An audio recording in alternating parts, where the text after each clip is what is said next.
नमस्कार, आप देख रहे हैं अपना बिहार। आपके साथ मैं हूं शिप्रा झा और बुलेटिन की शुरुआत बड़ी खबर के साथ करेंगे। पटना से आपको इस वक्त की बड़ी खबर बता दें। पटना यूनिवर्सिटी कैंपस में बमबाजी की खबर है। दरभंगा हाउस में छात्रों के दो गुट आपस में भिड़ गए। छात्रों के दो गुट के बीच झड़प और बमबाजी हुई है। बताया जा रहा है कि पार्किंग में रखी गई कार भी क्षतिग्रस्त हो गई। तो बड़ी खबर आपको पटना से बता रहे हैं, जहां पटना यूनिवर्सिटी के कैंपस में बमबाजी हुई है। 3 तस्वीरें आपके टीवी स्क्रीन पर आपको दिखा रहे हैं, जिसमें आप देखिए सीसीटीवी फुटेज भी अब सामने आ चुका है और इसी फुटेज के आधार पर आगे की कार्रवाई पुलिस की टीम करेगी। दूसरी तस्वीर जो आपके टीवी स्क्रीन पर आपको दिखा रहे हैं, जो पार्किंग में रखी गई गाड़ियां थी वो भी क्षतिग्रस्त हो गई है। कैंपस में प्रोफेसर की गाड़ी पर बम फेंका गया था और अब पुलिस की टीम सीसीटीवी फुटेज को खंगाल रही है। उन लोगों को चिन्हित किया जा रहा है जो इसमें शामिल थे। दो गुट आपस में क्यों भिड़े, इसकी भी जानकारी अब जुटाने की कोशिश की जा रही है पुलिस की तरफ से कि आखिर इस झड़प के पीछे की वजह क्या रही। आपको इस वक्त की बड़ी खबर पटना से बता रहे हैं, जहां पटना यूनिवर्सिटी के कैंपस में बमबाजी की खबर मिल रही है।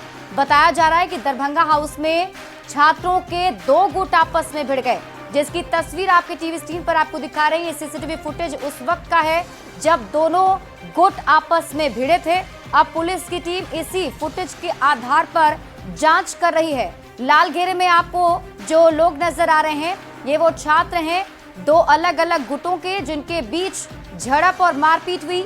यही नहीं, प्रोफेसर की गाड़ी पर बम भी फेंका गया था, बमबाजी भी की गई थी, जिसमें गाड़ी पूरी तरह क्षतिग्रस्त हो गई है। उसके शीशे चकनाचूर होकर जमीन पर गिरे हुए हैं, जो आप देख भी पा रहे हैं।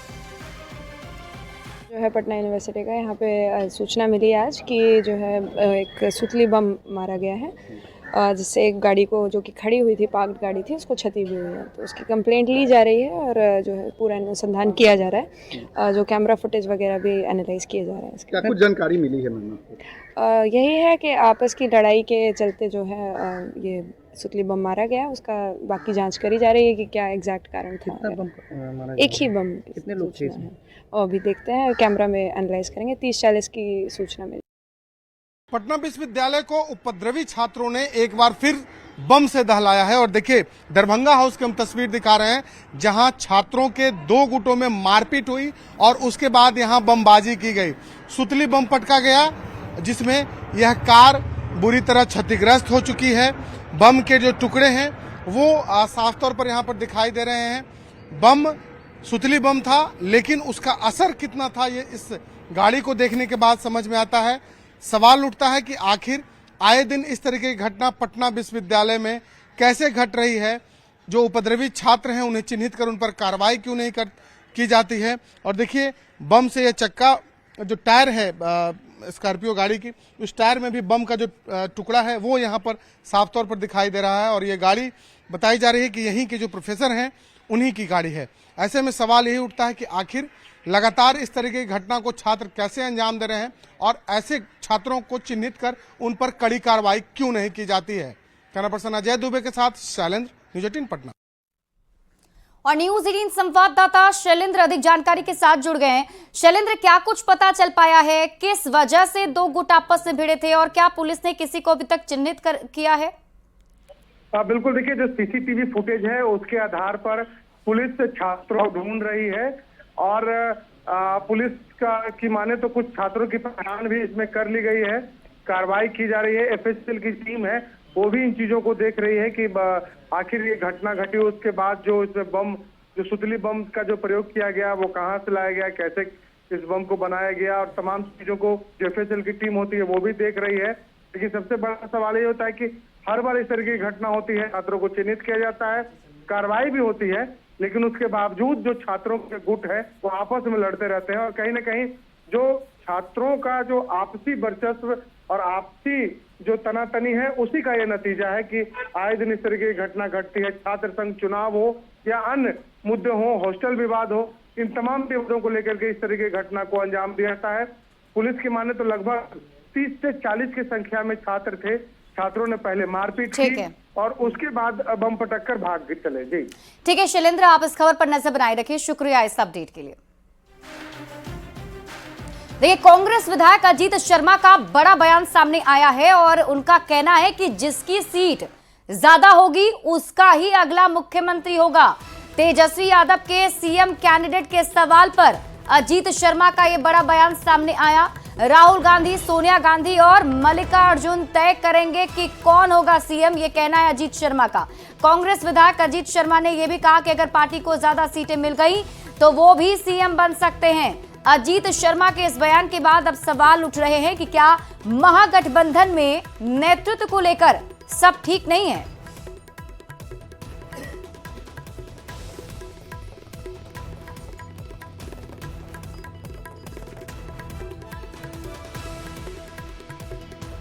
तेजस्वी यादव को मुख्यमंत्री के तौर पे जनता करीब 41% पसंद करी और नीतीश कुमार की पॉपुलैरिटी घटी है, कैसे देखा? बिल्कुल, हम तो कह ही रहे हैं कि महागठबंधन की सरकार इस बार बनेगी, इंडिया गठबंधन की सरकार बनेगी। मैं कह ही रहा हूँ आप लोगों को, मंत्री तेजस्वी होंगे तो बिल्कुल अगर उनकी सबसे पार्टी ज्यादा सीट जीतेगी तो निश्चित तौर पर मुख्यमंत्री होंगे। लेकिन ये तय आदरणीय राहुल गांधी, आदरणीय खड़गे साहब, मैडम सोनिया गांधी तय करेंगी।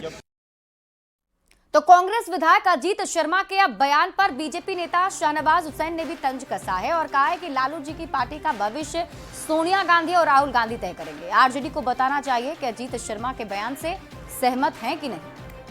अजीत शर्मा जी का बयान बड़ा बयान है। लालू जी की पार्टी का भविष्य भी सोनिया जी, राहुल जी तय करेंगे, तो इस पर तो आरजेडी को बोलना चाहिए कि वो अजीत शर्मा के बयान से सहमत हैं कि नहीं है। ऐसा मौका आएगा नहीं, ये लोग मिल के भी 25-30 सीट नहीं जीत पाएंगे। 200 से ज्यादा सीट हम लोग जीतेंगे और सरकार एनडीए की बनेगी। और जेडीयू के राष्ट्रीय प्रवक्ता राजीव रंजन ने भी कांग्रेस विधायक अजीत शर्मा के बयान पर निशाना साधा है। उन्होंने कहा कि जिस विधानसभा चुनाव में दोनों का सूपड़ा साफ होने वाला है, उसमें भी मुख्यमंत्री को लेकर दावेदारी हो रही है। महागठबंधन का देशव्यापी है, उसकी एक बानगी भी है ये बयान। लेकिन सबसे दिलचस्प ये है कि जिस विधानसभा चुनाव में कांग्रेस और आरजेडी का सुपड़ा पूरी तरह से साफ होने की स्थिति हो, वहां भी मुख्यमंत्री की दावेदारी दोनों तरफ से चल रही है। युवा चौपाल के तहत नेता प्रतिपक्ष तेजस्वी यादव ने पटना के मिलर हाई स्कूल ग्राउंड में युवाओं से संवाद किया और इस दौरान वे नीतीश सरकार पर जमकर बरसे। तेजस्वी यादव ने कहा है कि बिहार के युवाओं को शिक्षा के लिए बाहर जाना पड़ रहा है। नीतीश सरकार ने 20 साल में 2 पीढ़ियों का जीवन बर्बाद कर दिया। अगर ये सरकार फिर से सत्ता में आ गई तो तीसरी पीढ़ी को भी बर्बाद कर देगी।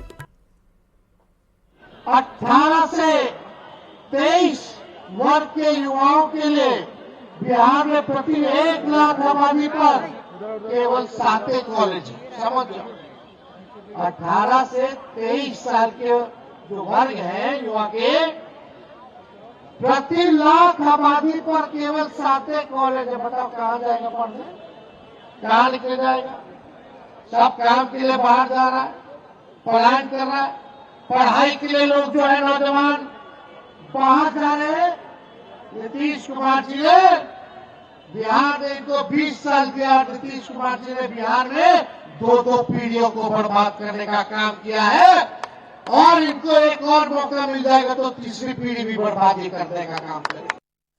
बढ़ते आगे, बिहार विधान परिषद में नेता प्रतिपक्ष राबड़ी देवी ने सदन के बाहर एक बार फिर से सीएम नीतीश और प्रधानमंत्री मोदी पर निशाना साधा। सीएम नीतीश के 2005 से पहले कुछ नहीं था वाले बयान पर तंज कसते हुए राबड़ी देवी ने कहा कि नीतीश कुमार ने ही सबको बनाया है।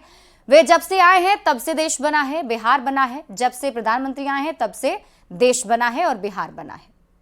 सबको बनाया है। नीतीश जी आए हैं तब से देश बना है और बिहार बना है। और मोदी जी प्रधानमंत्री जी आए हैं तब से देश और बिहार बना है। राबड़ी देवी के बयान पर सियासत भी गर्मा गई। एनडीए ने फिर जंगल राज की याद दिलाई, जबकि महागठबंधन के नेताओं ने सीएम नीतीश कुमार पर हमला बोला है।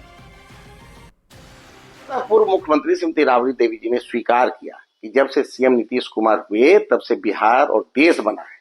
इसीलिए तो नीतीश कुमार जी को बिहार की जनता विकास पुरुष कहती है और मानती है।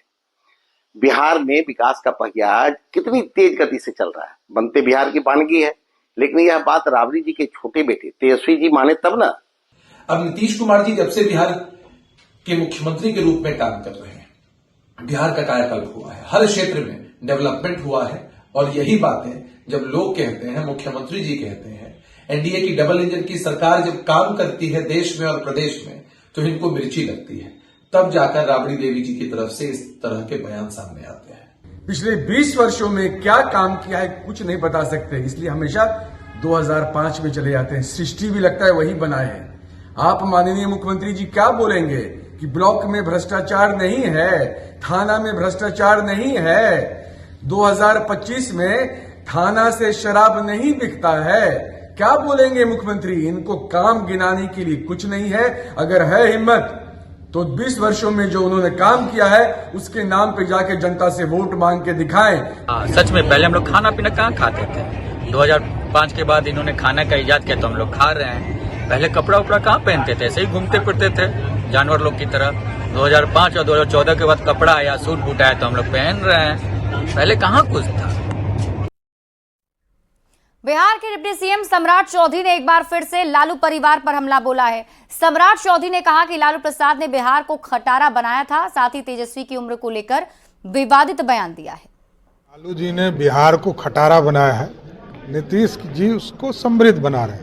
तेजस्वी ने बोला है कि हम 37 साल के हैं और नीतीश कुमार 75 साल के हैं, हम अरे तो आप सोच समझ के करेंगे। लालू जी का बेटा बाद में पैदा लिया तो उसका दोषी कौन हो सकता है?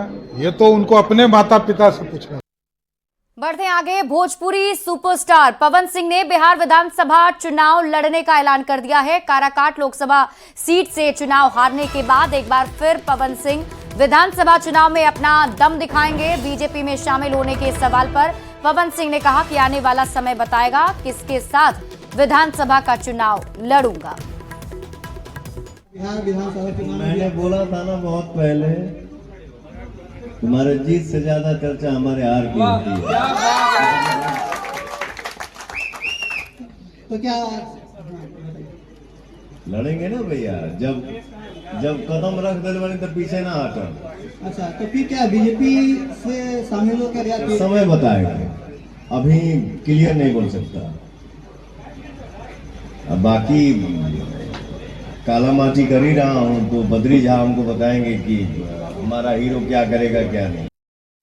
भोजपुरी अभिनेता, गायक और कभी बीजेपी में रहे पवन सिंह के सवाल पर दिलीप जायसवाल ने कहा, जो बीजेपी की विचारधारा को मानेगा उसका पार्टी में स्वागत है। जमशेदपुर में पवन सिंह ने एक बयान दिया है कि वो विधानसभा के चुनाव भी लड़ेंगे और चर्चा ये भी है, जब उन्हें बीजेपी के बारे में उनसे सवाल पूछा गया तो बोले कि समय आने दीजिए, उसका भी खुलासा करेंगे।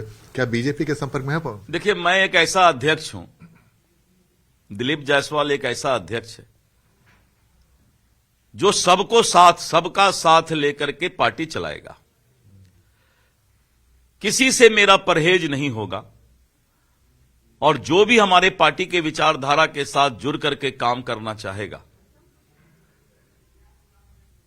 और पार्टी के माहौल को आगे बढ़ाने का काम करेगा, विचारधारा और संस्कृति के साथ जो भी होगा हम उस पर विचार करेंगे।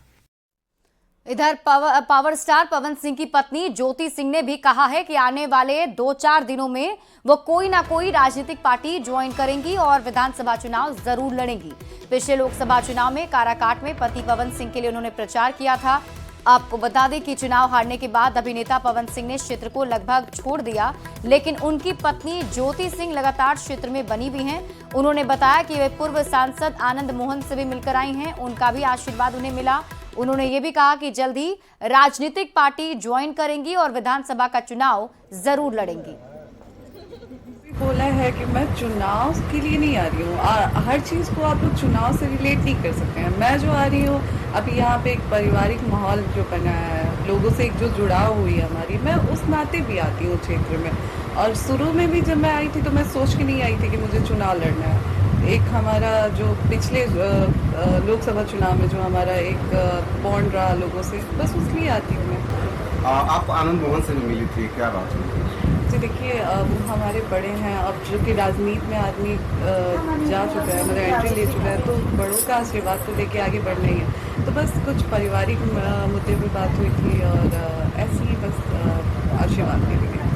और लगातार चर्चा है कि फिलहाल क्या कुछ मन में तो होगा, फिलहाल लोग जानना चाहते हैं, आपके जो फैंस है वो जानना चाहते हैं कि ज्योति सिंह किस विधानसभा सीट से आ रही हैं। जी थोड़ा सा मुझे समय दीजिए, हो सकता है शायद नेक्स्ट टाइम मैं आपसे मिलूँ तो मैं किसी पार्टी को ज्वाइन कर चुकी हूँ, तो आप मुझे थोड़ा सा समय दीजिए, मैं आप लोगों के सामने वो मतलब डिस्क्लोज करती हूँ। तो मेरा भी एक कर्तव्य है कि मुझे समाज सेवा करना है, ये मेरा एक सोच है, मेरी मोटिव है। तो जिस भी पार्टी से मुझे मौका मिलता है मैं चुनाव लड़ूँ। लक्ष्य यही है कि अपने लोगों के बीच में रहना है, अपने लोगों का सेवा करना है और जनता से जो इतना प्यारा आशीर्वाद मिला है उसे लेके चलना है। आरजेडी के सुनील सिंह की सदस्यता बहाल की गई है और सभापति ने सुनील सिंह की सदस्यता को आज बहाल कर दिया। विधान परिषद की सदस्यता फिर से बहाल की गई, अनुशासन पालन करने की हिदायत उन्हें दी गई है। तो बड़ी खबर आपको बता रहे हैं, देखिए सुनील सिंह की सदस्यता रद्द की गई थी नीतीश कुमार की मिमिक्री करने के मामले में, जिसके बाद सुप्रीम कोर्ट की तरफ से उन्हें राहत मिली और अब उनकी सदस्यता फिर से बहाल कर दी गई है।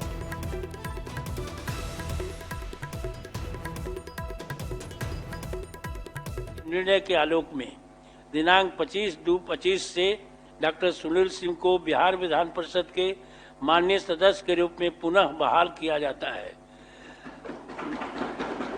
साथ ही डॉक्टर सुनील कुमार सिंह से अपेक्षा की जाती है वे सदन की मर्यादा एवं अपने आचरण के प्रति भविष्य में सजग रहेंगे। और इस बीच रुक कर लेते हैं बड़ी खबर की ओर। पटना से आपको बड़ी खबर बता दें, देखिए बमबाजी की एक्सक्लूसिव तस्वीरें भी आनी अब शुरू हो चुकी हैं। जो खबर हम आपको बता रहे थे कि पटना यूनिवर्सिटी में 2 गुट छात्रों के आपस में भिड़ गए, बमबाजी की गई थी, अब उसकी एक्सक्लूसिव तस्वीर भी सामने आ रही है और न्यूज 18 के पास ये एक्सक्लूसिव तस्वीर है। सबसे पहले आप न्यूज 18 बिहार झारखंड पर ये तस्वीर देख रहे हैं और ये सीसीटीवी फुटेज आप देखिए किस तरीके से जो छात्र यहाँ पर मौजूद थे वो दोनों आपस में भिड़े और उसके देखिए किस तरीके से जो लाल घेरे में आपको छात्र नजर आ रहा है वो बमबाजी करता है। न्यूज 18 संवाददाता संजय कुमार की जानकारी के साथ जुड़ गए। संजय, ये एक्सक्लूसिव तस्वीर क्या पुलिस को पता चल पाया आखिर ये कौन है? देखिए सिप्रा, ये जो तस्वीर सामने आई है इसको देखकर काफी हैरानी हो रही है। ये पटना यूनिवर्सिटी का कैंपस है, दरभंगा हाउस का प्रेस्टिजियस इंस्टीट्यूशन है ये, और यहाँ पर एमए लेवल की क्लासेस जो है वो संचालित होती हैं और वहाँ पर इतनी भारी संख्या में जो खुद जो सुश्री दीक्षा है, टाउन डीएसपी है, ये पटना की डीएसपी 1 है, ये बता रहे हैं कि 35 से 40 जो है वो अनसोशल एलिमेंट वहाँ पहुंचे थे और ग्रुप क्लैश की वजह से ये जो बमबाजी की घटना है ये हुई। उसके पहले मारपीट भी हुई है और ऐसे में अफरा तफरी का काफी देर तक माहौल बना रहा। और ये हाल तब है जब पटना यूनिवर्सिटी में, पटना कॉलेज में टीओपी बनाया गया पीर बहोर थाने का। मकसद यही था कि लॉ एंड ऑर्डर को मेंटेन रखा जाए। उसके बावजूद इतनी बड़ी घटना दरभंगा हाउस में बमबाजी हो जाती है, उसके बाद पुलिस मौके पर पहुंचती है, उसके बाद आइडेंटिफाई करने की बात कहती है, सीसीटीवी फुटेज में। बिल्कुल संजय, मैं आपसे आगे इस पर सवाल पूछूं उससे पहले दर्शकों को एक और तस्वीर, वो जो तस्वीर है वो दिखा दें और बता दें कि ये तस्वीर जो अपने टीवी स्क्रीन पर आप देख रहे हैं ये वो सीसीटीवी फुटेज है जो पटना यूनिवर्सिटी कैंपस सामने आया है और इसमें आप देखिए जो लाल घेरे में आपको ये शख्स नजर आ रहा है, ये वो है जिसने यहाँ बमबाजी की। देखिए किस तरीके से इसके हाथ में एक बैग भी है और उस बैग से ये बम निकालता है और सीधे बम वहां पर मार दिया जाता है। जो पार्किंग में खड़ी गाड़ी है प्रोफेसर की, उस पर हमला किया जाता है और जो गाड़ी है वो भी क्षतिग्रस्त हो गई है।